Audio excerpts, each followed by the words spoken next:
শুধু সরকারি কর্মচারী আর পেনশনভোগী না, রাজ্যের একটা বড় অংশের মানুষ কিন্তু সুপ্রিম কোর্টের দিকে তাকিয়ে আছে এই ডিএ মামলার কি ফায়সালা হয় সেটা জানার জন্য। ঠিকই তো। আজকে এই মামলার একটা চূড়ান্ত কিছু রায় হবে বা শুনানিও শেষ হবে এরকম একটা আশা ছিল, কিন্তু সেটা হয়নি। তবে সরকার পক্ষের যে সওয়াল সেটা বোধহয় আজকে শেষ হয়ে গেছে। আগামীকাল সরকার আপনাদের, পক্ষে 3 জন সওয়াল করেছেন, হ্যাঁ তাদের সওয়াল শেষ হয়েছে, আমাদেরটা কালকে শুরু হবে। ঠিক, তার মানে আপনারা আগামীকাল আপনাদের বক্তব্য তুলে ধরার সুযোগ পাবেন। হ্যাঁ, নিশ্চয়ই। আজকে যে সওয়াল হলো, সরকার পক্ষের সমস্ত বাঘা বাঘা আইনজীবী যে সওয়াল করলেন, তাতে ব্যাপারটা এরকম দাঁড়ালো, যেন শুনে মনে হলো যে কেন্দ্রীয় সরকারি কর্মচারীদের সমতুল ডিএ রাজ্যকে দিতে হবে এরকম কোনো নির্দেশ রোপা 2009 বা কোনো প্রশাসনিক কোনো কিছুর মধ্যেই নেই। হুম। আরেকটা হচ্ছে যে এই consumer price index, all India consumer price index, তো এই উপভোক্তা মূল্য সূচক এইটা কিসের ভিত্তিতে হয় এবং এর ভিত্তিতে যে ডি এর হার স্থির হয়, এটাও একটা সারাদিন ধরে মোটামুটি বিভিন্ন সময়ে উঠে এসেছে। এইটা নিয়ে আমি আপনার কাছ থেকে জানতে চাইবো। ওরা বলার চেষ্টা করছেন যে আমরা এই অল ইন্ডিয়া যে কনজিউমার প্রাইস ইন্ডেক্স, সেটাকে আমরা সরকারের মতে ওটা হচ্ছে অনর, মানে একবার যেটা হয়ে গেছে সেখানেই থাকবে, সেখান থেকে নড়বে না। তাই all India consumer price index অনুযায়ী বারে বারে যে ডিএ দিতে বলেছেন কলকাতা হাইকোর্ট এবং ট্রাইব্যুনাল, সেটা ভুল। ট্রাইব্যুনাল এবং কলকাতা হাইকোর্ট তাদের কথা বলার অধিকার নেই, এইটাই তাদের মূল বক্তব্য ঘুরে ফিরে। যে আমরা দিয়ে দেবো কি দেবো না এটা আমাদের খুশি, আমরা যখন পারি দেব, কিন্তু all India cost of price ইন্ডেক্সকে মেনে চলতে হবে এমন কোনো বাধ্যবাধকতা নেই। এই প্রসঙ্গে অনেকগুলো মামলার উল্লেখ করেছেন তারা। তারা বিভিন্ন যুক্তিতে খাড়া করেছেন, এগুলো একটা আমাদের মামলার ক্ষেত্রে প্রযোজ্য নয়। সেখানে তারা দেখাবার চেষ্টা করেছেন যে কি বেতন হবে না হবে এটা তো সরকারের দায়িত্ব, এটা তো কোর্ট বলতে পারে না। আর বলেছেন যে আমাদের সরকারের যদি টাকা পয়সা টানাটানি হালে থাকে তাহলেও সেটা কোর্ট বলতে পারে না যে তৎসত্ত্বেও ডিআরএস দাও, এটাই হচ্ছে ওদের প্রতিপাদ্য বিষয়। বিচারপতি সঞ্জয় কারোল আর বিচারপতি প্রশান্ত কুমার মিশ্রের যে বেঞ্চ, তারা খুব নির্দিষ্টভাবে বললেন এই এআইসিপিআই বা এই কনজিউমার প্রাইস ইন্ডেক্সের বিষয়টা নিয়ে তারা বারবার জানতে চাইছেন। তারা বুঝতে চাইছেন সেই ব্যাপারটা কি, কিভাবে তার অ্যাপ্লিকেশন হয়, সেটা আমাদের বুঝিয়ে দিতে হবে। On what basis or how this AICPI came to the knowledge of the tribunal, and what was the basis for it to give such a direction? Because you have invited our attention to the statutory provision, which is the rules, the ROPA. Yeah. We are trying to understand what is the difference. My query Correct. is That's the query. that it speaks of index average. Yeah. Where does this AICPI come from?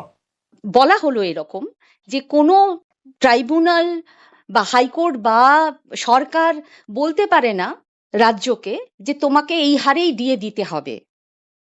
সেটা ওদের সওয়াল। হ্যাঁ, ওদের সওয়াল। সেক্ষেত্রে বিচারপতিরা বললেন যে তারপরেও কিন্তু হাইকোর্ট এবং ট্রাইব্যুনাল এই নির্দেশ দিয়েছেন। Having held that court cannot issue a mandamus for grant of central DA, now the court has granted it. According to them, court has granted the same by applying ACPI. That's correct. দিয়েছেন তো, সেই জন্যই নাকি সরকার ভীষণ বিক্ষুব্ধ, তাই তারা supreme কোর্টে এসছেন, সুপ্রিম কোর্টে তারা সওয়াল করাচ্ছেন। কিন্তু এর আগেও তো এই একই সওয়াল হয়েছিল না, যে তা তো হয় না, আগে তো এত দীর্ঘ সওয়াল হয়নি, এটা বিক্ষিপ্ত সওয়াল হয়েছে, টুকরো টাকরা, এখন এটা চূড়ান্ত সওয়াল হচ্ছে। হ্যাঁ, এবং সেখানে এই প্রসঙ্গ এলো যে শুধু পশ্চিমবঙ্গ নয়, ওরা গুলিয়ে দেওয়ার চেষ্টা করছে, যেটা বলার চেষ্টা করছে এখন তো পশ্চিমবঙ্গকে যদি তুমি দাও তাহলে তার তো প্রতিক্রিয়া দেশব্যাপী সব জায়গায় হবে, সেই জন্য তুমি এখন দেশব্যাপী সবাইকে নোটিশ করো, এটা হচ্ছে ওদের পরিকল্পনা, যাতে মামলাটাকে ঝুলিয়ে রাখা যায়, সেই দৃষ্টিকোণ থেকে ওটা বলেছিলেন। তা বিচারপতিরা সেটা গ্রাহ্য করেননি। Apart from West Bengal, the states of Kerala, Chhattisgarh, Himachal Pradesh, Karnataka, Maharashtra, Manipur, Meghalaya, Mizoram, Nagaland, Sikkim, Telangana, and Tripura, which is a total of 13 out of the 27 states as well we have been able to ascertain, do not follow the rates of DA declared by the central government.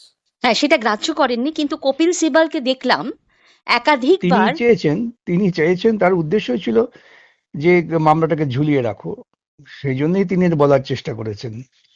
শুধু চেষ্টা করেনি, তার খানিকটা যেন সতর্ক করছেন বিচারপতিদের যে আপনারা সে তো মনে রাখবেন, তার পক্ষে থেকে তিনি বলবেনই তো এসব। মানে এটার ইম্প্যাক্ট কিন্তু অনেক সুদূর প্রসারী, সেটা তারা এমনকি বলার চেষ্টা করছেন। হ্যাঁ, এবং সেক্ষেত্রে উনি ওই FRBM আইনকেও নিয়ে এলেন, যে রাজকোষ সামলানোর বা আর্থিক পরিস্থিতিকে সামলানোর ওরা পুরো ঘুরে দায়িত্ব। ফিরে ওই জায়গায় আসছে, আর্থিক পরিস্থিতি, যার ফলে তো আমি উঠে বললাম তাহলে তো আমাদের অন্য কথা বলতে হয়, কিন্তু এখনো সেগুলো তো বিচার্য হবে না। এখন দেখা যাক, কালকে আমাদের শুনানি শুরু হোক। বিচারপতিরা এখনো পর্যন্ত যেটুকু মনে হচ্ছে বিচারপতিরা বুঝতে চাইছেন, ওই জায়গাটা বুঝিয়ে দিতে পারলে হয়তো তাদের কনফিউশনটা কাটবে।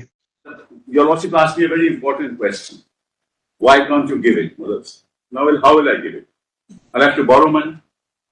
For borrowing money, I'll have to go to the Reserve Bank of India. Reserve Bank of India will have to allow me, depending on my public debt. Then I'll have to go to the state legislature, pass an appropriation bill. Then the money can be disbursed. Now, how can that be done by a direction of this nature? ঠিকই, মানে আজকে তারা পুরোপুরি এই জায়গাটার উপরেই জোর দিলেন যে রাজ্যের আর্থিক পরিস্থিতি, রাজ্যের আর্থিক অবস্থা, রাজ্যের সাধ্য, এইটাকে না দেখে যদি নির্দেশ দেওয়া হয় যে এই হারেই দিতে হবে, তাহলে পরে সেটা একটা সাংঘাতিক প্রতিকূলতা তৈরি করে, রাজ্যের কাজকর্মের ক্ষেত্রে সেটা একটা বাধা হয়ে দাঁড়াতে পারে। আপনাদের ক্ষেত্রে খুব স্বাভাবিকভাবেই তার পাল্টা সওয়াল হবে কালকে, এবং সেক্ষেত্রে কি রাজ্যের যে আর্থিক পরিস্থিতি আসলে যা বলা হচ্ছে আর যা আমরা দেখতে পাচ্ছি নানান খাতে, এই বিষয়টা মুখ্য হয়ে উঠবে। এটা একটা দিক, ওরা তো এটা বোঝাবার চেষ্টা করবে, সেই জন্য একটা দিকে থাকতেই পারে। কপিল সিবাল ফেডারেল স্ট্রাকচারের বিষয়টাও নিয়ে এলেন। ওগুলো বলতে হয় বলেছেন আর কি, বলবার চেষ্টা করছেন যে স্টেটের কর্মচারীদের বেতন টেতন স্টেটই ঠিক করবে, তাই তো স্টেটই ঠিক করবে, আমরা তো বলিনি যে এটা সেন্টার ঠিক করবে। বকেয়া ডিএর 25% দেবার নির্দেশ ছিল 6 সপ্তাহের মধ্যে, যেটা দিলেন না রাজ্য সরকার। সেটাও প্রসঙ্গত আজকে বিচারপতিরা বলছিলেন কপিল সিবালকে যে তুমি টাকাটা দিচ্ছ না কেন, টাকাটা দাও। এতদিন ধরে, মানে এটাতে একটা আদালত অবমাননারই সামিল। সে তো বটেই, সেজন্য আদালত অবমাননার অভিযোগ তো আমাদের দায়ের হয়েছে, এখন সেটা বিচারপতিরা বিচার করবেন কি দাঁড়ায় দেখা যাক। ঠিকই, প্রাইস ইন্ডেক্সের জায়গাটা আগামীকালের শুনানিতেও বারবার আসবে। হ্যাঁ, এবং তার ভিত্তিতে ডিএর যে হার স্থির করা, কারণ এখন বোধহয় কেন্দ্র এবং রাজ্যের মধ্যে যে ডিএর ফারাকটা সে 37%। না, ট্রাইব্যুনাল তো বলেছেন যে তোমরা all India cost of price ইন্ডেক্সের ভিত্তিতে দিয়ে দাও, কেন্দ্রের সঙ্গে কতটা ফারাক আছে না আছে এটা খুব একটা এখন বিবেচ্য নয় আমাদের কাছে। আমাদের কাছে বিবেচ্য হচ্ছে যে কস্ট অফ প্রাইস ইন্ডেক্স অনুযায়ী তুমি দিয়ে দেবে কি দেবে না, এইটার উপরে আপনাদের কালকের সওয়ালও নির্ভর করছে। মানে ঠিক। একটা জিনিস জানতে ইচ্ছা করছে, শুনানি পর্ব শেষ হওয়ার পর কি রায়দান স্থগিত রাখা হতে পারে?